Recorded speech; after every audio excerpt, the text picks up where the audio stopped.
നമസ്കാരം. Middle east ന്യൂസിലേക്ക് എല്ലാ പ്രിയപ്പെട്ട പ്രേക്ഷകർക്കും സ്വാഗതം. ആദ്യം നോക്കാം തലക്കെട്ട്.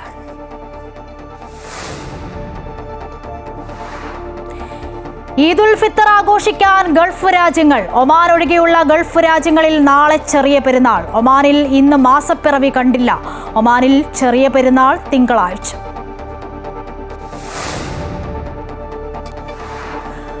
ഭൂകമ്പം തകർത്ത മ്യാൻമാറിൽ മരണം 1000 കടന്നു. 3000-ഓളം പേർക്ക് പരിക്ക്. 10,000 പേരെങ്കിലും മരിച്ചിട്ടുണ്ടാകാമെന്ന് US ജിയോളജിക്കൽ സർവേ. സഹായഹസ്തവുമായി ലോകരാഷ്ട്രങ്ങൾ. മ്യാൻമാറിന് സഹായവുമായി ഇന്ത്യയുടെ ഓപ്പറേഷൻ ബ്രഹ്മ. 2 വിമാനങ്ങൾ കൂടി അയക്കും. ബിംസ്റ്റെക് ഉച്ചകോടി മ്യാൻമാറിൽ തന്നെ നടത്തും.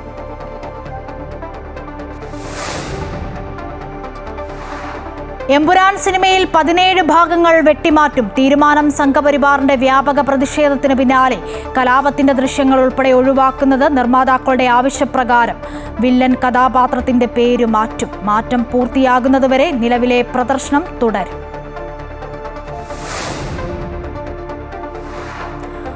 വധശിക്ഷയ്ക്ക് ജയിൽ അധികൃതർക്ക് അറിയിപ്പ് കിട്ടിയതായി യമനിൽ വധശിക്ഷ കാത്തു കഴിയുന്ന മലയാളി നേഴ്സ് നിമിഷപ്രിയയുടെ സന്ദേശം.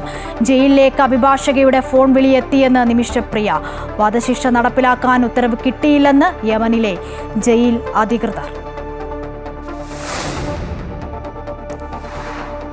കണ്ണൂർ ADM നവീൻ ബാബുവിന്റെ മരണത്തിൽ കുറ്റപത്രം സമർപ്പിച്ചു. PP ദിവ്യ കുറ്റക്കാരിയെന്ന് കുറ്റപത്രം. യാത്രയയപ്പ് യോഗത്തിലെ ദിവ്യയുടെ പ്രസംഗം നവീൻ ബാബുവിന്റെ ആത്മഹത്യക്ക് കാരണമായി. കേസിൽ 79 സാക്ഷികൾ. കുറ്റപത്രത്തിൽ തൃപ്തിയില്ലെന്ന് ADMന്റെ കുടുംബം.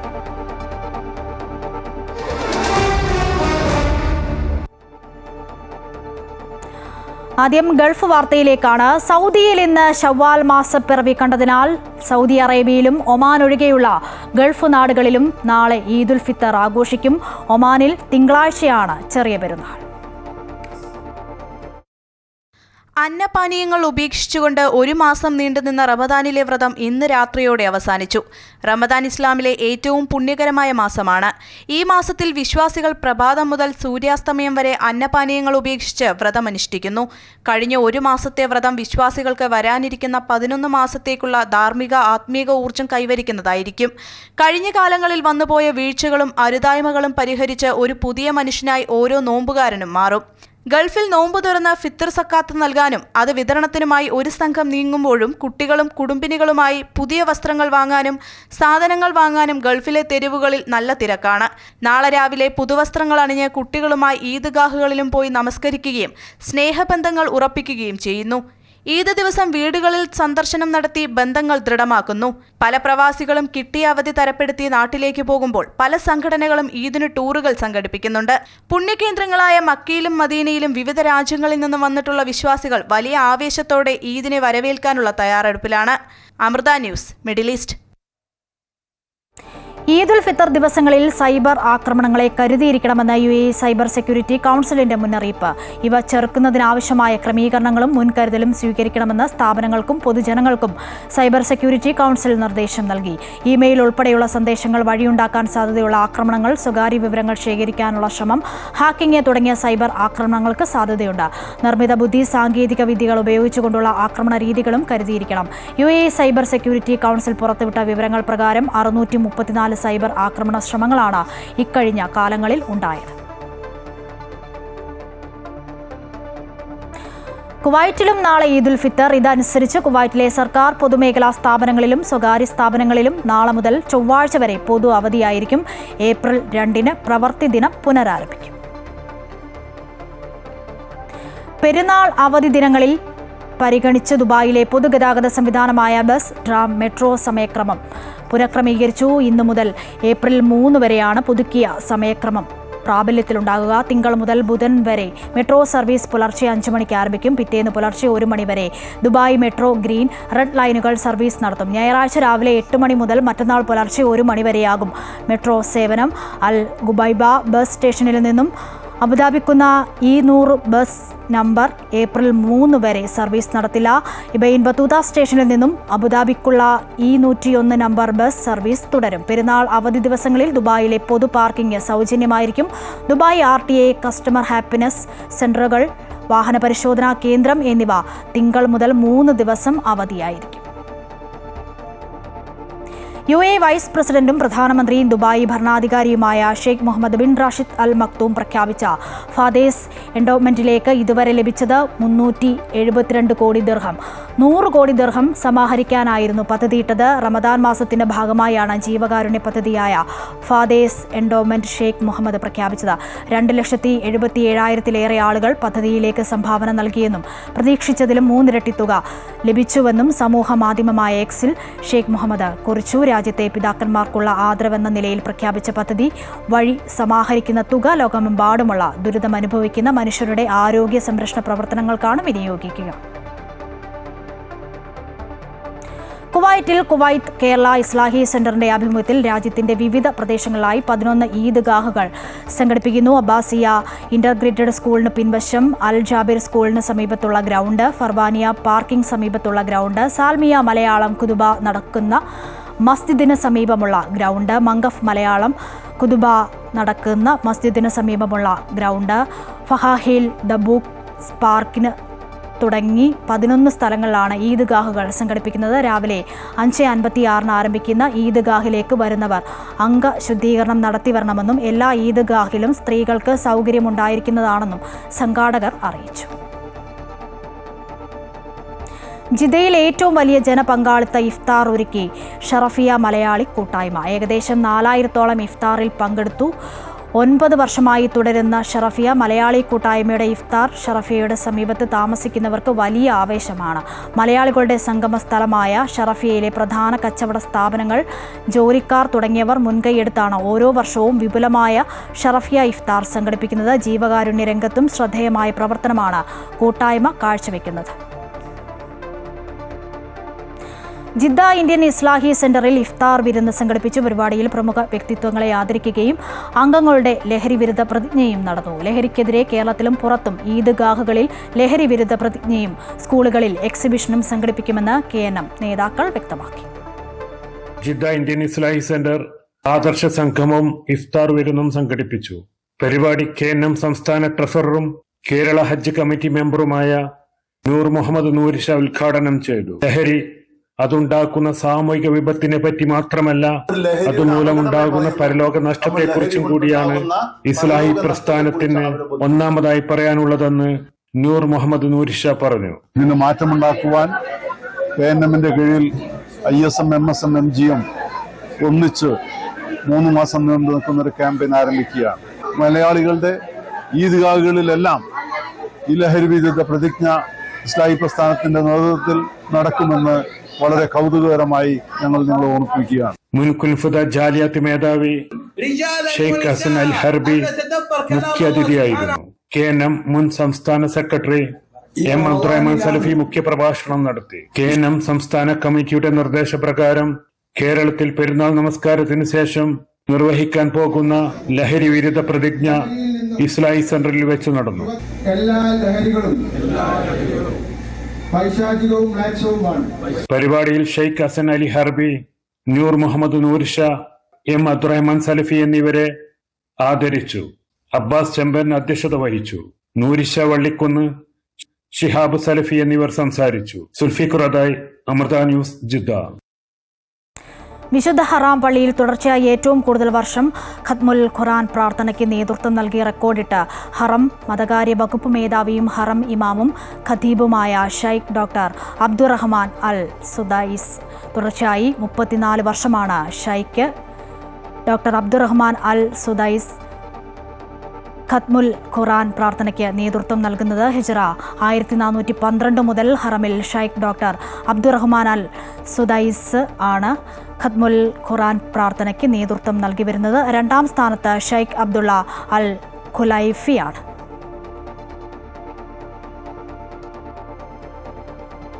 ദക്ഷിണ Kerala Islamic cultural centre Makkah committee ഇഫ്താർ സംഗമവും ദുആ മസ്ജിദും സംഘടിപ്പിച്ചു. പാനൂർ ഹോട്ടലിൽ നടന്ന ഇഫ്താർ meet global chairman Sharafuddeen Baqavi Chungappara ഉദ്ഘാടനം നിർവഹിച്ചു. മക്ക പ്രസിഡന്റ് ബിലാൽ മൗലവി അധ്യക്ഷത വഹിച്ച ചടങ്ങിൽ MEM അഷ്റഫ് മൗലവി ഈരാറ്റുപേട്ട മുഖ്യപ്രഭാഷണം നടത്തി. നൌഷാദ് പെരിന്തല്ലൂർ, നൈസൽ പത്തനംതിട്ട, അലിഖാൻ ഷമീം നരിക്കുനി എന്നിവർ ആശംസകൾ നേർന്നു.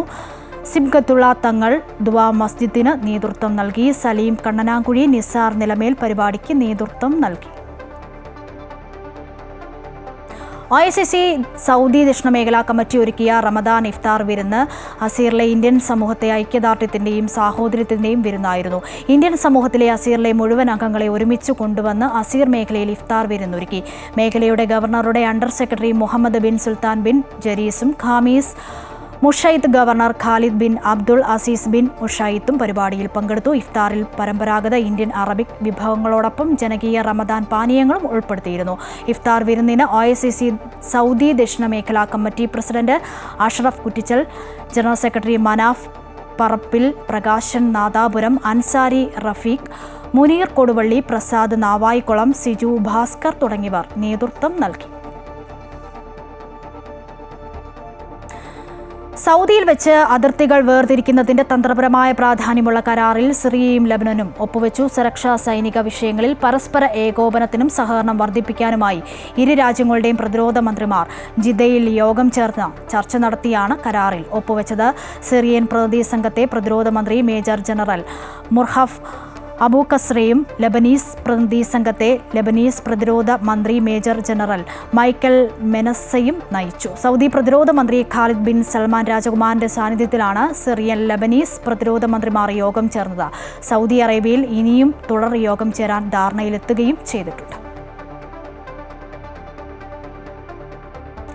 മ്യാൻമാറിനും തായ്ലൻഡിനും ഐക്യദാർഢ്യം പ്രഖ്യാപിച്ച് കുവൈറ്റ് വിദേശകാര്യ മന്ത്രാലയം. അപകടത്തിൽ പരിക്കേറ്റവർക്ക് വേഗത്തിൽ സുഖം പ്രാപിക്കട്ടെ എന്ന് ആശംസിച്ചുകൊണ്ട് രണ്ട് സൗഹൃദ രാജ്യങ്ങളിലെയും ഗവർണറേറ്റുകളുടെയും ജനങ്ങൾക്കും വിദേശകാര്യ മന്ത്രാലയവും അനുശോചനം അറിയിച്ചു. അതോടൊപ്പം തലസ്ഥാനമായ ബാങ്കോങ്ങിൽ ഉണ്ടായ ഭൂകമ്പത്തെ തുടർന്ന് അധികൃതർ പുറപ്പെടുവിച്ച നിർദ്ദേശങ്ങൾ പാലിക്കാനും ജാഗ്രത പാലിക്കാനും തായ്ലൻഡിലെ കുവൈറ്റ് എംബസി പൗരന്മാരോട് അഭ്യർത്ഥിച്ചിട്ടുണ്ട്. അടിയന്തര സാഹചര്യങ്ങളിൽ 006-999-09-819 എന്ന നമ്പറിലോ അല്ലെങ്കിൽ വിദേശകാര്യ മന്ത്രാലയത്തിൻ്റെ 965159 അല്ലെങ്കിൽ 9652225504 എന്നീ അടിയന്തര നമ്പറിലോ ബന്ധപ്പെടാൻ എംബസി കുവൈറ്റ് പൗരന്മാരോട് ആവശ്യപ്പെട്ടു. ഇനി മറ്റു വാർത്തകൾ നോക്കാം. ശക്തമായ ഭൂചലനമുണ്ടായ മ്യാൻമാറിൽ രക്ഷാദൗത്യം തുടരുന്നു. 100-ലേറെ പേർ തകർന്ന കെട്ടിടങ്ങൾക്കുള്ളിൽ കുടുങ്ങി കിടക്കുകയാണ്. 1000-ലധികം പേരുടെ മൃതദേഹങ്ങൾ കണ്ടെത്തി. അതേസമയം സഹായവുമായി ലോകരാജ്യങ്ങൾ രംഗത്തെത്തിയിട്ടുണ്ട്. മ്യാൻമാറിലേക്ക് 15 ടൺ അത്യാവശ്യ വസ്തുക്കളുമായി ഇന്ത്യൻ വിമാനം പോയി. മ്യാൻമറിലും അയൽരാജ്യമായ തായ്ലാന്റിലുമുണ്ടായ ശക്തമായ ഭൂചലനത്തിൽ കനത്ത നാശനഷ്ടങ്ങൾ ഉണ്ടായെന്നാണ് ഐക്യരാഷ്ട്രസഭാ ഉദ്യോഗസ്ഥർ അറിയിച്ചിരിക്കുന്നത്. നിരവധി പേർ തകർന്ന കെട്ടിടങ്ങൾക്കുള്ളിൽ കുടുങ്ങിക്കിടക്കുന്നുണ്ട്. ഇവർക്കായുള്ള രക്ഷാദൗത്യം തുടരുകയാണ്. ഭൂകമ്പത്തിൽ പാലങ്ങളും കെട്ടിടങ്ങളും തകർന്നു. തായ്ലാന്റ് തലസ്ഥാനമായ ബാങ്കോക്കിലും വലിയ നാശനഷ്ടങ്ങളുണ്ടായി. നിർമ്മാണത്തിലിരുന്ന ബഹുനില കെട്ടിടം തകർന്നു വീണ നിരവധി തൊഴിലാളികൾ കുടുങ്ങിക്കിടക്കുകയാണ്. 2 രാജ്യങ്ങളിലും സർക്കാരുകൾ അടിയന്തരാവസ്ഥ പ്രഖ്യാപിച്ചു. ബാങ്കോക്കിൽ ആയിരക്കണക്കിന് ആളുകളെ വീടുകളിൽ നിന്നും ജോലിസ്ഥലങ്ങളിൽ നിന്നും ഒഴിപ്പിച്ചതായും റിപ്പോർട്ടുണ്ട്. കെട്ടിടങ്ങൾ തകരുന്നതിന്റെ വീഡിയോ ദൃശ്യങ്ങളും പുറത്തു വന്നിട്ടുണ്ട്. അതേസമയം മ്യാൻമർ തായ്ലൻഡ് ഭൂചലനത്തിൽ സഹായഹസ്തവുമായി ലോകരാജ്യങ്ങൾ രംഗത്തെത്തിയിട്ടുണ്ട്. തായ്ലാന്റിലെ ഇന്ത്യൻ എംബസി ഹെൽപ്പ് ലൈൻ നേരത്തെ തുറന്നിരുന്നു. തായ്ലാന്റിലുള്ള ഇന്ത്യൻ പൗരന്മാർക്ക് അടിയന്തര സാഹചര്യങ്ങളിൽ 6681881921 എന്ന നമ്പറിൽ ബന്ധപ്പെടാമെന്ന് എംബസി അറിയിച്ചു. ബാങ്കോക്ക് എംബസിയിലെയും ചിയാങ്മയിലെ ഇന്ത്യൻ കോൺസുലേറ്റിലെയും ജീവനക്കാർ സുരക്ഷിതരാണെന്നും എംബസി അറിയിച്ചു. News desk Amrita TV. Myanmar ദുരന്ത പശ്ചാത്തലത്തിൽ ബിംസ്റ്റെക് ഉച്ചകോടിക്ക് മാറ്റമില്ല. ബിംസ്റ്റെക് ഉച്ചകോടിയിൽ പങ്കെടുക്കാൻ പ്രധാനമന്ത്രി നരേന്ദ്രമോദി വ്യാഴാഴ്ച ബാങ്കോക്കിലേക്ക് പുറപ്പെടും. അതേസമയം മ്യാൻമാറിലെ 10,000-ഓളം ഇന്ത്യക്കാർ സുരക്ഷിതരെന്ന് കേന്ദ്രം അറിയിച്ചിട്ടുണ്ട്. പ്രധാനമന്ത്രി മ്യാൻമാർ സീനിയർ ജനറലുമായി സംസാരിച്ച് വിവരങ്ങൾ തേടി. ഭൂകമ്പം തകർത്തെറിഞ്ഞ മ്യാൻമാറിലേക്ക് 2 വിമാനങ്ങൾ കൂടി ഇന്ത്യ അയക്കും. 80-അംഗ NDRF സംഘത്തെ അയച്ചു. 118-അംഗ മെഡിക്കൽ ടീമിനെയും എത്തിക്കും. 4 നാവികസേനാ കപ്പലുകളും മ്യാൻമാറിലേക്ക് പുറപ്പെടും. വധശിക്ഷ നടപ്പിലാക്കാൻ ജയിൽ അധികൃതർക്ക് അറിയിപ്പ് കിട്ടിയതായി അറിയുമെന്ന് യമനിൽ കഴിയുന്ന വധശിക്ഷ കാത്തുകഴിയുന്ന മലയാളി നേഴ്സ് നിമിഷപ്രിയയുടെ സന്ദേശം. ആക്ഷൻ കൗൺസിൽ ഭാരവാഹികൾക്കാണ് ഓഡിയോ സന്ദേശം ലഭിച്ചത്. അതേസമയം വധശിക്ഷയുമായി ബന്ധപ്പെട്ട് ഇതുവരെ ഒരു സന്ദേശവും ലഭിച്ചിട്ടില്ലെന്ന് ജയിൽ അധികൃതർ അറിയിച്ചു. 2017 ജൂലൈയിൽ അറസ്റ്റിലായ നിമിഷപ്രിയയ്ക്ക് 2020 വധശിക്ഷ വിധിച്ചത്. നിമിഷപ്രിയ നൽകിയ അപ്പീലുകളെല്ലാം തള്ളിയിരുന്നു. ബ്ലഡ് മണിയുടെ 2ാം ഘട്ടം നൽകുന്നത് തടസ്സപ്പെട്ടതിന് പിന്നാലെയാണ് യമൻ പ്രസിഡന്റ് വധശിക്ഷ ശരിവെച്ചെന്ന റിപ്പോർട്ടുകൾ പുറത്തുവന്നത്. ഇതിനിടയിലാണ് വധശിക്ഷ നടപ്പാക്കാൻ ജയിൽ അധികൃതർക്ക് അറിയിപ്പ് ലഭിച്ചതായി നിമിഷപ്രിയ അറിയിക്കുന്നത്. ആക്ഷൻ കൗൺസിൽ കൺവീനർ ജയൻ എടപ്പാളിനാണ് ശബ്ദ സന്ദേശം ലഭിച്ചത്. വധശിക്ഷ നടപ്പാക്കാനുള്ള ഡേറ്റ് ഫിക്സ് ചെയ്തു എന്നാണ് പറയുന്നത്. അതിന്റെ ഓർഡർ ഇവിടെ ജയിലിൽ വരെ എത്തിയിട്ടുണ്ട് എന്നാണ് പറയുന്നത്. ജയിലിലെത്തുന്നത് എല്ലാവരുടെയും സൈനോട് കൂടി ആയിരിക്കും ഇവിടെ എത്തുന്നത്. എന്ന് വെച്ചാൽ എന്തായിരിക്കും, ഇപ്പൊ അവരുടെ ഈദും റംസാനൊക്കെ കഴിയുമ്പോഴത്തേനും നമ്മളെ തീർക്കാനുള്ള പരിപാടി ആയിരിക്കുമോ? എന്താണ്, എല്ലാവരും ഭയങ്കര പേടിയോടുകൂടിയാണ് എന്നോട് സംസാരിക്കുന്നത്. എന്നാൽ നിമിഷപ്രിയയുടെ വധശിക്ഷയുമായി ബന്ധപ്പെട്ട് ഇതുവരെ ഒരു സന്ദേശവും ലഭിച്ചിട്ടില്ലെന്ന് ജയിൽ അധികൃതർ അറിയിച്ചതായും റിപ്പോർട്ടുകളുണ്ട്. നിമിഷപ്രിയയുടെ മോചനത്തിനായി ഇടപെടുന്ന സാമുവലാണ് ഇക്കാര്യം അറിയിച്ചത്. നിമിഷപ്രിയയുടെ കുടുംബവും കൊല്ലപ്പെട്ടയാളുടെ കുടുംബവും തമ്മിലുള്ള ചർച്ചയിലാണ് ഇനിയുള്ള നടപടികൾക്ക് തീരുമാനമുണ്ടാകേണ്ടത്. ഇതിനിടയിലാണ് വധശിക്ഷയുമായി ബന്ധപ്പെട്ട വാർത്തകൾ പുറത്തുവന്നത്. കൊല്ലപ്പെട്ട യമൻ പൗരന്റെ കുടുംബത്തിന് ദയാധനം നൽകി മോചനത്തിനായി നിമിഷപ്രിയയുടെ അമ്മ യമനിൽ തങ്ങുകയാണ്. നിമിഷപ്രിയയുടെ കുടുംബത്തിന്റെ ആവശ്യപ്രകാരം വിദേശകാര്യ മന്ത്രാലയത്തിന്റെ അക്കൗണ്ടിലൂടെ ബ്ലഡ് മണി കൊല്ലപ്പെട്ടയാളുടെ കുടുംബത്തിന് കൈമാറിയിട്ടുണ്ടെന്ന് കേന്ദ്ര സർക്കാർ നേരത്തെ വെളിപ്പെടുത്തിയിരുന്നു. News desk Amrita TV.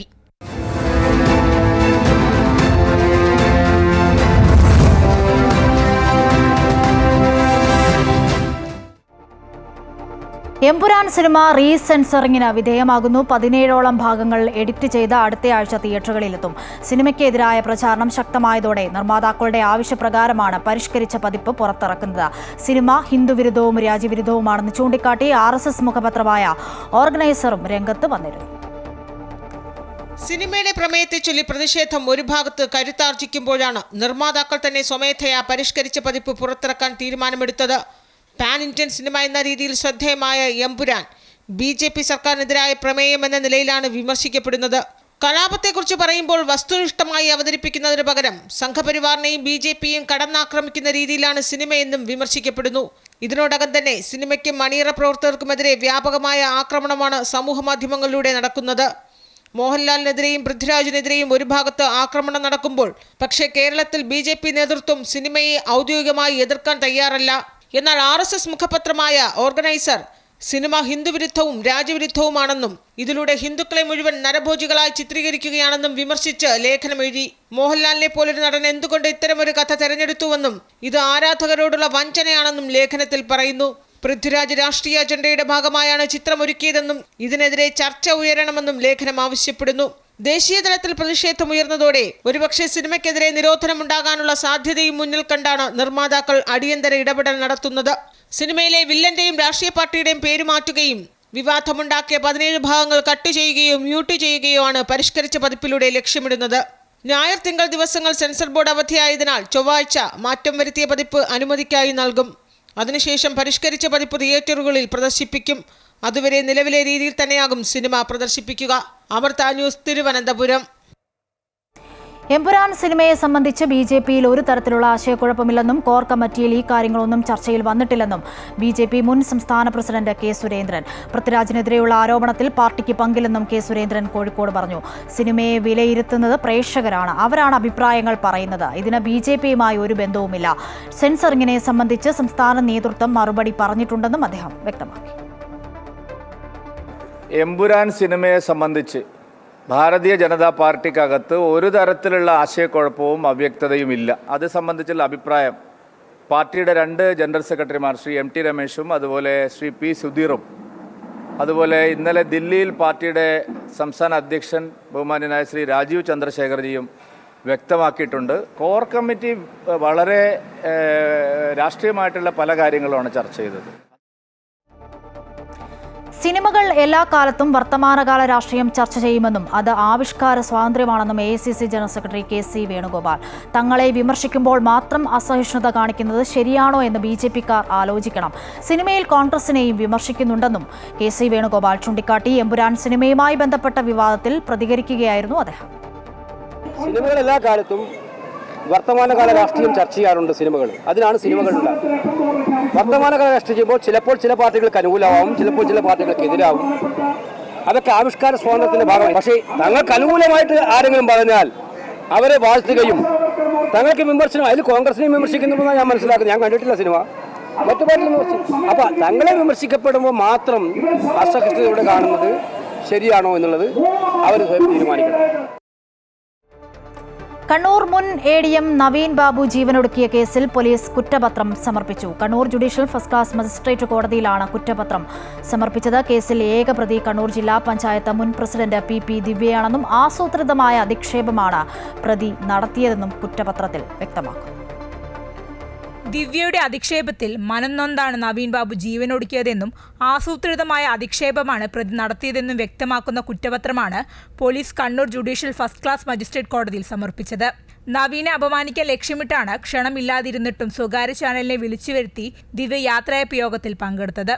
സ്വന്തം ഫോണിൽ നിന്ന് പ്രസംഗത്തിന്റെ ദൃശ്യങ്ങൾ ദിവ്യ പ്രചരിപ്പിച്ചുവെന്നും കുറ്റപത്രത്തിൽ പറയുന്നു. കൊലപാതകത്തിലേക്ക് നയിക്കുന്ന ഒന്നും ശാസ്ത്രീയ പരിശോധനയിൽ കണ്ടെത്താൻ കഴിഞ്ഞിട്ടില്ലെന്നും അന്വേഷണ സംഘം വ്യക്തമാക്കുന്നു. 2024 ഒക്ടോബർ 14 PP ദിവ്യ അധിക്ഷേപ പ്രസംഗം നടത്തിയത്. തൊട്ടടുത്ത ദിവസം തന്നെ ക്വാർട്ടേഴ്സിലെ ഉത്തരത്തിൽ നവീൻ ബാബു തൂങ്ങി മരിക്കുകയായിരുന്നു. നവീന്റെ കുടുംബാംഗങ്ങളടക്കം 82 പേരുടെ മൊഴിയാണ് അന്വേഷണ സംഘം രേഖപ്പെടുത്തിയത്. 400ഓളം പേജുകളാണ് കുറ്റപത്രത്തിലുള്ളത്. അമൃത ന്യൂസ്, കണ്ണൂർ. കേരള സർവകലാശാല MBA പരീക്ഷ ഉത്തരക്കടലാസുകൾ നഷ്ടപ്പെട്ട സംഭവത്തിൽ പ്രതിഷേധം ശക്തമാകുന്നു. ഏപ്രിൽ 7-ാം തീയതി ഇവർക്കായി സ്പെഷ്യൽ പരീക്ഷ നടത്താനാണ് യൂണിവേഴ്സിറ്റിയുടെ തീരുമാനം. സംഭവത്തിൽ യൂണിവേഴ്സിറ്റി വൈസ് ചാൻസലറും സിൻഡിക്കേറ്റ് പരീക്ഷാ സ്ഥിരം സമിതിയും ഏപ്രിൽ 2-ന് യോഗം ചേരും. 2024 മെയ്യിൽ നടന്ന MBA 3-ാം സെമസ്റ്റർ ഫിനാൻസ് പ്രോജക്ട് പരീക്ഷയുടെ 71 വിദ്യാർത്ഥികളുടെ ഉത്തരക്കടലാസുകളാണ് മൂല്യനിർണ്ണയത്തിനായി കൊണ്ടുപോയ അധ്യാപകന്റെ കയ്യിൽ നിന്നും നഷ്ടമായത്. 2024 ഡിസംബർ 23-നാണ് മൂല്യനിർണ്ണയ ക്യാമ്പിൽ നിന്നും അധ്യാപകൻ ഉത്തരക്കടലാസുകൾ കൈപ്പറ്റിയത്. 2025 ജനുവരി 13-ന് രാത്രി സ്വദേശമായ പാലക്കാട് നിന്നും തിരുവനന്തപുരത്തേക്ക് 2 വീലറിലുള്ള യാത്രയിലാണ് ഉത്തരക്കടലാസുകൾ നഷ്ടമാകുന്നത്. ഉത്തരക്കടലാസുകൾ ജനുവരി 8-ന് തിരികെ നൽകാമെന്നറിയിച്ചെങ്കിലും 15-ാം തീയതിയാണ് ഉത്തരക്കടലാസുകൾ നഷ്ടപ്പെട്ട കാര്യം അധ്യാപകൻ യൂണിവേഴ്സിറ്റിയെ അറിയിച്ചത്. തുടർന്ന് ഈ മാസം 17-ന് ചേർന്ന സിൻഡിക്കേറ്റ് യോഗമാണ് ഇക്കാര്യത്തിൽ കേസ് നൽകാനും വിദ്യാർത്ഥികൾക്ക് പ്രത്യേക പരീക്ഷ നടത്താനും തീരുമാനിച്ചത്. എന്നാൽ 1.5 വർഷം മുൻപ് പഠിക്കുകയും 1 വർഷം മുൻപ് പരീക്ഷ എഴുതുകയും ചെയ്ത വിഷയത്തിൽ ഇനിയും പരീക്ഷ എഴുതുക പ്രയാസമാണെന്നാണ് വിദ്യാർത്ഥികൾ പറയുന്നത്. എഴുതാൻ നമുക്ക് നിർവാഹമില്ല. ഒരുപാട് സ്റ്റുഡൻസിന് എത്തിച്ചേരാൻ നിർവാഹമില്ല. ജോലി എന്ന സ്ഥാപനത്തിൽ എന്ത് പറയും? എക്സാം എഴുതാൻ പോണ ലീവ്, എക്സാം കഴിഞ്ഞാണ് ജോലി കയറിയിരിക്കുന്നത്. എക്സാം എഴുതാൻ ലീവ് വേണമെന്ന് വെച്ചാൽ എങ്ങനെ ജസ്റ്റിഫൈ ചെയ്യാൻ പറ്റും? സംഭവത്തിൽ വൈസ് ചാൻസലർ ഏപ്രിൽ 2-ന് അടിയന്തര യോഗം വിളിച്ചിട്ടുണ്ട്. പരീക്ഷാ കൺട്രോളർമാരും ഉന്നത ഉദ്യോഗസ്ഥരും യോഗത്തിൽ പങ്കെടുക്കും. സർവകലാശാല പരീക്ഷാ സിൻഡിക്കേറ്റ് സ്ഥിരം സമിതിയും തുടർന്ന് യോഗം ചേരും. അതേസമയം യൂണിവേഴ്സിറ്റിയുടെ അനാസ്ഥയ്ക്കെതിരെ വിദ്യാർത്ഥി സംഘടനകൾ പ്രതിഷേധവുമായി രംഗത്തെത്തി. SFIയുടെ നേതൃത്വത്തിൽ യൂണിവേഴ്സിറ്റിയിലേക്ക് മാർച്ച് നടത്തി. സംഭവത്തിൽ അന്വേഷണം ആവശ്യപ്പെട്ട് ചാൻസലർക്കും ഗവർണർക്കും ഉന്നത വിദ്യാഭ്യാസ മന്ത്രിക്കും KSU കത്ത് നൽകി. ഉത്തരവാദിത്തപ്പെട്ടവരിൽ നിന്നുമുണ്ടായത് അത്യന്തം ഗൗരവകരമായ വീഴ്ചയാണെന്നും പരാതിയിൽ പറയുന്നു. യൂണിവേഴ്സിറ്റി നിലപാട് അറിഞ്ഞ ശേഷം പ്രതിഷേധം ശക്തമാക്കാനാണ് വിദ്യാർത്ഥി സംഘടനകളുടെ തീരുമാനം. അമൃത ന്യൂസ്, തിരുവനന്തപുരം.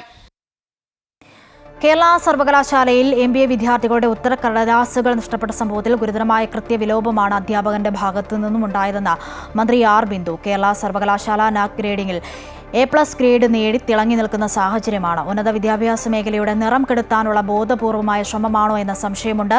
3 തവണ വിശദീകരണം തേടിയപ്പോഴും അധ്യാപകർ നിശബ്ദത പാലിച്ചു. അധ്യാപകനെതിരെ നടപടിയുണ്ടാകും. DGPക്ക് തന്നെ പരാതി നൽകുമെന്നും മന്ത്രി പറഞ്ഞു. ഗുരുതരമായിട്ടുള്ള കൃത്യവിലോപമാണ് ആ അധ്യാപകൻ്റെ ഭാഗത്തുനിന്നുണ്ടായിട്ടുള്ളത്. കേരളത്തിലെ ഉന്നത വിദ്യാഭ്യാസ മേഖലയെ നിറം കെടുത്തി കാണിക്കാൻ ബോധപൂർവം നടത്തിയ ഒരു ശ്രമമാണോ ഇത് എന്ന് കൂടി സംശയിക്കേണ്ടതുണ്ട് എന്നാണ് ഞാൻ കരുതുന്നത്. സംശയാസ്പദമായിട്ടുള്ള സാഹചര്യം ഇതിന് പിന്നിലുണ്ട്. ഈ ബന്ധപ്പെട്ട ഉദ്യോഗസ്ഥൻ 3 തവണ സർവകലാശാല നോട്ടീസ് നൽകിയിട്ടും പ്രതികരിക്കാതെ നിശബ്ദത പാലിക്കുകയാണ് ഉണ്ടായത്. അത് അദ്ദേഹത്തിൻ്റെ കയ്യിൽ നിന്ന് കൈമോശം വന്നിട്ടുണ്ടെങ്കിൽ അദ്ദേഹം അപ്പം തന്നെ യൂണിവേഴ്സിറ്റിയിൽ അറിയിക്കേണ്ടതായിരുന്നു. ജമ്മു കശ്മീരിലെ കത്വയിൽ 2 ഭീകരരെ കൂടി സൈന്യം വധിച്ചു. പ്രദേശത്ത് നിന്നും വൻ ആയുധ ശേഖരങ്ങളും പിടിച്ചെടുത്തു. ഓപ്പറേഷൻ സഫിയാന്റെ ഭാഗമായി ഈ മാസം 27 മുതൽ ഭീകരർക്കായി തെരച്ചിൽ നടത്തുകയാണ്. ഇതുവരെ 7 ഭീകരരെ സൈന്യം കൊലപ്പെടുത്തി. ഭീകരവിരുദ്ധ ഓപ്പറേഷനിൽ 3 സൈനികർക്ക് വീരമൃത്യു സംഭവിച്ചു. കൊച്ചിയിൽ രേഖകളില്ലാതെ കടത്തിക്കൊണ്ടുപോകുകയായിരുന്ന 2.5 കോടിയിലധികം രൂപ പോലീസ് കണ്ടെത്തി. വെല്ലിംഗ്ടൺ ഐലൻഡിന് സമീപം കണ്ണങ്ങാട്ട് പാലത്തിനടുത്ത ഓട്ടോയിലാണ് പണം കണ്ടെത്തിയത്. ഓട്ടോ ഡ്രൈവറായ തമിഴ്നാട് സ്വദേശി രാജഗോപാൽ, ബീഹാർ സ്വദേശി സബിൻ അഹമ്മദ് എന്നിവരാണ് പിടിയിലായത്. ഓപ്പറേഷൻ ഡി ഹണ്ട് പരിശോധനയ്ക്കിടയിലാണ് 2,70,00,000 രൂപ പോലീസ് കണ്ടെത്തുന്നത്. കണ്ണങ്ങാട്ട് പാലത്തിനു സമീപം സംശയാസ്പദമായ രീതിയിൽ ഓട്ടോ കണ്ടതിനെ തുടർന്നാണ് പോലീസ് പരിശോധന നടത്തിയത്.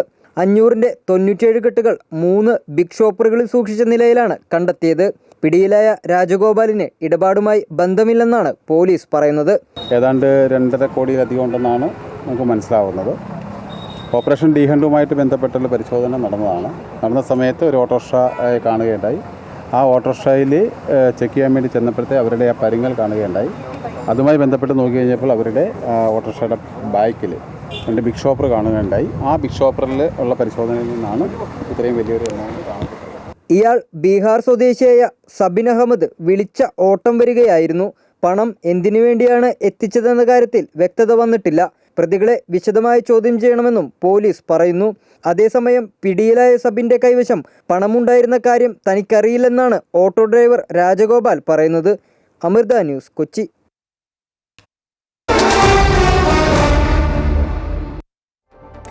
കായിക വാർത്തകൾ നോക്കാം. ബ്രസീൽ ഫുട്ബോൾ ടീം പരിശീലകൻ ഡോറിവാൾ ജൂനിയറിനെ പുറത്താക്കി ബ്രസീൽ ഫുട്ബോൾ കോൺഫെഡറേഷൻ. അർജന്റീനയ്ക്കെതിരായ തോൽവിക്ക് പിന്നാലെയാണ് നടപടി. ലോകകപ്പ് യോഗ്യതാ മത്സരത്തിൽ ബ്രസീൽ 4-1 അർജന്റീനയോട് പരാജയപ്പെട്ടത്. കഴിഞ്ഞ വർഷം ജനുവരിയിൽ പരിശീലകനായി എത്തിയ ഡോറിവാളിന്റെ കരാർ അടുത്ത ലോകകപ്പ് വരെയായിരുന്നു. കോപ്പ അമേരിക്കയിൽ ക്വാർട്ടറിൽ പുറത്തായ ബ്രസീൽ ലോകകപ്പ് യോഗ്യതാ റൗണ്ടിൽ 4-ാം സ്ഥാനത്താണ്. വരാനിരിക്കുന്ന മത്സരങ്ങളിൽ ടീമിനെ നയിക്കാൻ ഫെഡറേഷൻ ഇപ്പോൾ ഒരു പുതിയ പരിശീലകനെ അന്വേഷിക്കുകയാണ്.